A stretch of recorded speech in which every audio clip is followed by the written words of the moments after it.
നമസ്തേ, ജ്യോതിർമയത്തിലേക്ക് സ്വാഗതം. നിങ്ങൾ voice rest എടുക്കാറുണ്ടോ? ഇല്ല എന്നാണെങ്കിൽ മനസ്സിലാക്കൂ, നിങ്ങളുടെ വോയിസിന്റെ ലോങ് ലൈഫ് കട്ട് ഷോട്ട് ചെയ്തുകൊണ്ടിരിക്കുകയാണ്. നമ്മൾ സംസാരിക്കുമ്പോൾ നമ്മുടെ വോക്കൽ കോഡ്സ് ഒരു സെക്കൻഡിൽ എത്ര തവണ വൈബ്രേറ്റ് ചെയ്യുന്നുണ്ട്. പാടുമ്പോഴും ഉറക്കെ സംസാരിക്കുമ്പോഴും അത് എത്ര മടങ്ങ് അധികമാകും എന്ന് ചിന്തിച്ചു നോക്കണം.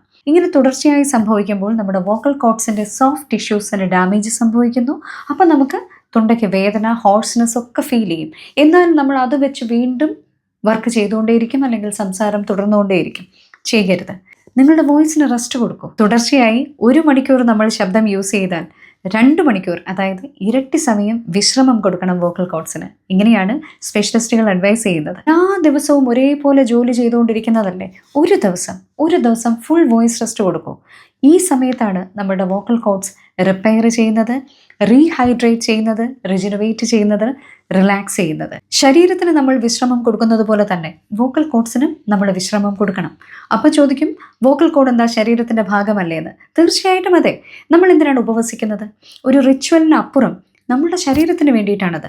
അബ്ഡമിൻ പാർട്ട് റെസ്റ്റ് ചെയ്യുന്നത്, റിപ്പയർ ചെയ്യുന്നത്, റിജനുവേറ്റ് ചെയ്യുന്നത് അവർ വിശ്രമിക്കുന്ന ടൈമിലാണ്. അതുപോലെ തന്നെയാണ് ഏതൊരു ഓർഗനും നമ്മുടെ വോക്കൽ കോഡും. വോക്കൽ കോഡ്സിന് വേണ്ട കൃത്യമായ വിശ്രമം ലഭിച്ചില്ല എന്നുണ്ടെങ്കിൽ നമ്മളുടെ ശബ്ദത്തിന്റെ ലോങ് ലൈഫും അവിടെ ബാധിക്കപ്പെടും.